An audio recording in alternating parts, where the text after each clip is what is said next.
Suara rakyat yang bisa kita lakukan sekarang adalah kemudian membahas apa yang kira-kira ada di benak rakyat yang memilih, begitu kurang lebih ya, Prof. Hamdi. Saya tertarik dengan lirikan matanya Prof. Tapi saya masih ke Mas Nuri terlebih dahulu. Mas Nuri, kalau kita mencoba untuk tadi mengukur Jokowi effect, oke lah. Tapi yang Anda temukan kemudian di lapangan ketika ada kenyamanan, aku mengutip tadi ya, rasa lebih nyaman kalau berlangsung satu putaran saja. Again, ini tidak ada data valid. Adakah temuan selain sosok dan juga keberlanjutan yang kemudian mengarah kepada hasil hitung cepat yang sekarang? Ya, jadi apa yang tadi dibicarakan misalnya soal ada kehendak dari pemilih untuk Pilpres ini berlangsung satu putaran. Kalau kita pakai perspektif bandwagon effect misalnya soal banyak kemudian pemilih gitu kan, memilih kepada kandidat yang potensial untuk menang gitu. Dari sisi teori tersebut menurut saya konteks ini cukup relevan ya untuk menjelaskan hal tersebut gitu. Tapi Pilpres kali ini gitu dengan tiga pasangan calon gitu tentu sangat menarik ya. Dan efek segregasi sosialnya kan tidak sekeras 2019 yang lalu. Dan tadi seperti dibincangkan misalnya ada pemilih mungkin yang khawatir ya itu terjadi. Termasuk kita bisa mengaca ke Pilkada DKI Jakarta misalnya gitu. Dan ini, maaf saya harus konfirmasi, artinya kekhawatiran kalau ini berlangsung 2 putaran kemudian akan terjadi segregasi tadi, perpisahan atau misalnya juga potensi untuk tereskalasi dengan mengkhawatirkan gitu. Ya. Betul sekali, apalagi ada narasi soal 04 misalnya, jadi 1 plus 3 gitu. Salam 4 jari maksudnya? Iya, salam 4 jari gitu. Jadi 1 dan 3 bersatu misalnya melawan 02 gitu. Tapi kan ini data per hari ini misalnya versi quick count Pilpres akan berlangsung 1 putaran gitu. Artinya terkait dengan capaian perolehan suara gitu yang hari ini didapatkan oleh pasangan Prabowo Gibran, kalau versi exit poll kita tadi variabelnya ya, jadi ada karena figur, kemudian karena narasi keberlanjutan Presiden Jokowi, karena program juga termasuk gimmick-gimmick politik seperti gemoy kita tanyakan juga, tapi ternyata tidak terlalu signifikan gitu. Bahwa apakah ada isu tadi yang kaitannya dengan bandwagon effect, orang punya optimisme untuk memilih karena yang bersangkutan potensial untuk menang, ya tentu saja secara teori politik hal tersebut memang ada pemilih yang seperti itu.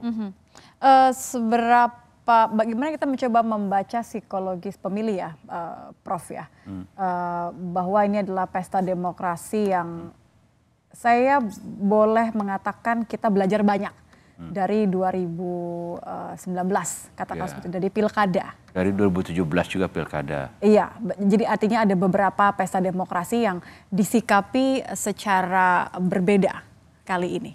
Iya, saya kira iya. Jadi kan polarisasi politik, ideologi dan emosi juga. Jadi ada faktor ikutnya. Jadi dalam psikologi politik ada istilahnya affective polarization gitu.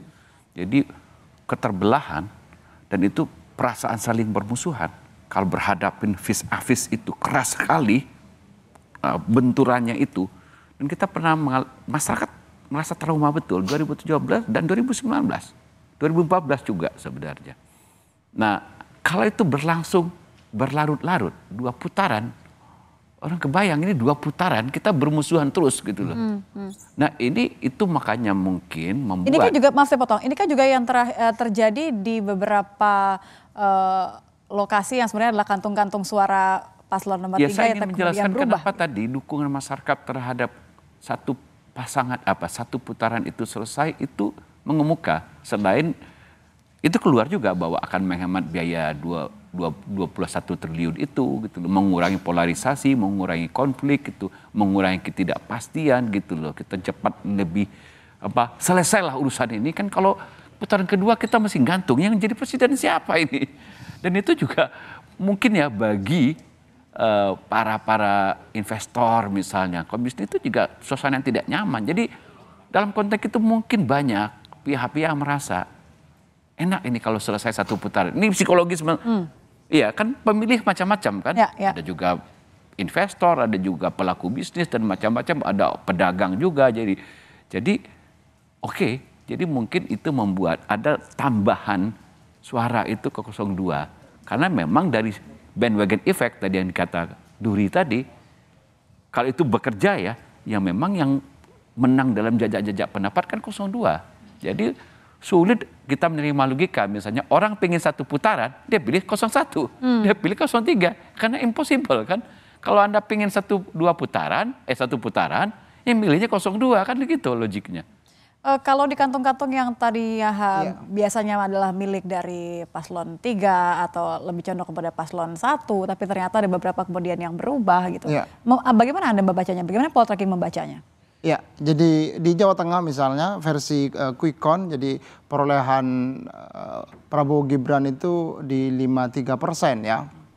Dan ini menandai bahwa ternyata sangat signifikan juga ya, di atas 50% bahkan gitu perolehan suara Prabowo Gibran. Dan ini kalau bicara Jokowi efek misalnya secara spesifik, tentu konteks Jawa Tengah sangat relevan ya, untuk membicarakan hal tersebut.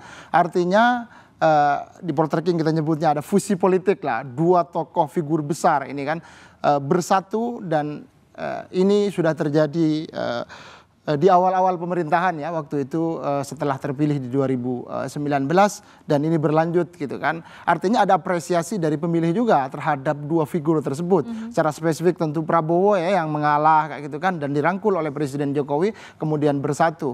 Dan konsekuensi atau bonus yang diberikan oleh pemilih ya di hari ini kita bisa melihat lewat hasil quick count gitu, bahwa ternyata apa yang dilakukan kalau kita nyebutnya investasi politik 5 tahun yang lalu oleh Prabowo, dia mendapatkan pemilih Jokowi gitu kan, sekaligus juga mengukuhkan pemilih dirinya kayak gitu di Pilpres sebelumnya. Oke. Walaupun lagi-lagi memang kita harus menunggu ya Prof ya, menunggu hasil dari KPU. Tapi saya mau nambahin sedikit. Boleh, ternyata silakan, punya Prof. data survei. Oke, kaitannya 5 hari sebelum kita nggak publikasi, kita punya data.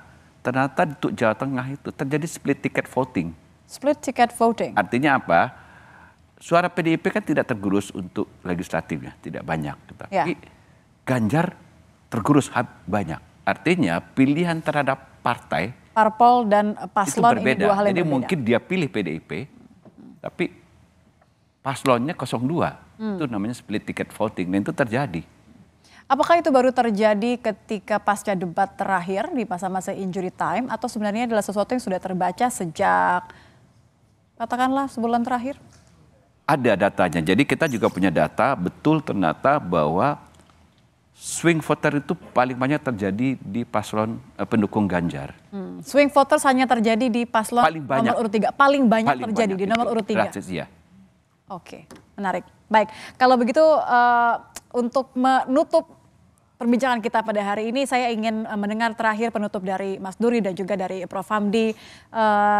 Kita harus menunggu, betul, tapi apa yang bisa diantisipasi dari hal ini? Sebelum kan kita bicara Pilpres, setelah ini Bapak-Bapak akan bicara mengenai Pileg begitu kan. Apa yang kemudian bisa diantisipasi, karena harapan saya adalah jangan sampai ini memicu hal-hal yang tidak kita inginkan. Masyarakat tetap harus menunggu, tapi mengapresiasi data. Monggo, silakan Mas Duri. Ya, jadi kita lihat tadi 3 kandidat Capres-Cawapres sudah menyampaikan statementnya ya. Tapi sampai sejauh ini kan mereka tetap optimis menang ya. Terutama yang paslon 01 dan 03 gitu. Tetapi data kan menunjukkan hari ini yang unggul bahkan hampir 60% adalah Prabowo Gibran gitu. Dan kerja quick count ini kan kerja saintifik ya, sudah teruji gitu. Dan termasuk pasangan nomor urut 1 pernah menikmati quick count ya di Pilkada DKI Jakarta. Tapi kenapa kemudian hari ini misalnya ya tidak percayalah mungkin dengan hasil quick count, atau sebenarnya mengajak para relawan simpatisannya untuk tetap optimis gitu. Karena yang menentukan nanti tetap real count KPU gitu. Betul. Tetapi bagi kita ya siapapun yang terpilih itu adalah pilihan rakyat Indonesia. Dan pasangan Prabowo Gibran tadi sudah menyampaikan statementnya untuk merangkul semua gitu. Artinya kalau kita melihat data quick count hari ini, yang hampir dipastikan atau ya bisa kita pastikan versi quick count poltreking bahwa pilpres kali ini ya berlangsung satu putaran dan pemenangnya adalah Prabowo Gibran. Dan ini adalah pilihan rakyat yang harus ya kita hargai bersama. Tetap menghargai pilihan rakyat. Ini yang harus dijaga ya Prof ya? Setuju, saya menggarisbawahi lagi bahwa quick count itu adalah dulu bahkan sebenarnya banyak orang lupa. Quick count itu diciptakan oleh pemerhati demokrasi, dulu National Democratic Institute, untuk sebenarnya mengawal proses demokrasi di banyak negara yang KPU-nya tuh curang. Jadi supaya itu menghambat itu dilakukan hitung cepat setelah pemilu selesai supaya pengawasan potensi suaranya diubah-ubah oleh komite pemilu yang di banyak negara yang kacau-kacau itu dulu, ya, negara yang tidak demokratis. Itu kelahiran metode quick count. Tapi setelah itu banyak manfaat juga untuk kita bisa mengetahui lebih cepat hasil pemilihan, karena itu berbasis teori probabilitas statistik matematik yang sudah terbukti valid gitu loh. Jadi kalau secara saintifik kita bisa katakan betul bahwa ini angkanya nggak akan jauh-jauh beda nanti dengan hitungan seluruhnya oleh KPU. Tetapi tentu bahwa yang berhak menyatakan secara resmi siapa pemenangnya ya, tetap KPU. Tetap KPU, dan itu kita harus tunggu. Ya. Nah, ke depan setelah ini apa yang bisa kita lakukan? Kalau menurut saya kita cooling down lah gitu ya. Jadi biarkanlah bahwa proses-proses pemilu memang betul masih akan berjalan panjang lagi. Misalnya ya, tidak ada pemilu yang sempurna juga. Ada mungkin kecurangan-kecurangan di tingkat pileg di mana di sebuah tempat itu biasa. Artinya itu. Pengumpulan bukti tetap harus dilakukan, pengawasan tetap harus dilakukan. Supaya kita tetap mengkoreksi praktek-praktek yang tidak benar dalam demokrasi kan, itu maksudnya. Dan kalau perlu itu dibawa ke pengadilan, harus. Kalau terjadi kecurangan-kecurangan bawa. Gitu. Dan itu bagian dari cara kita membersihkan demokrasi gitu ya. Jadi kerja-kerja politik juga tidak. Tapi bahwa misalnya pemilu sudah selesai, bahwa sebenarnya 3 calon ini itu kan juga sebenarnya teman-teman juga semua. Coba kita lihat ya. Pak Prabowo dulu menjadikan Pak Jokowi sebagai 2012 kan dia pendukungnya. Ketika di awal kota DKI Jakarta. Oke. Ya. 2014 Pak Prabowo Pak Jokowi berhadapan. Ketua pemenangan pemilunya Pak Mahfud waktu itu. Oke. Waktu itu 2014 jubirnya Pak Anies. Oke. Nah, 2017 Pak Anies disponsori oleh Pak Prabowo dan Pak JK ke DKI. Agak jauh. Artinya, ingin saya katakan, orang ini bersaudara-saudara aja sebenarnya. Janganlah di bawah itu ribut gitu loh.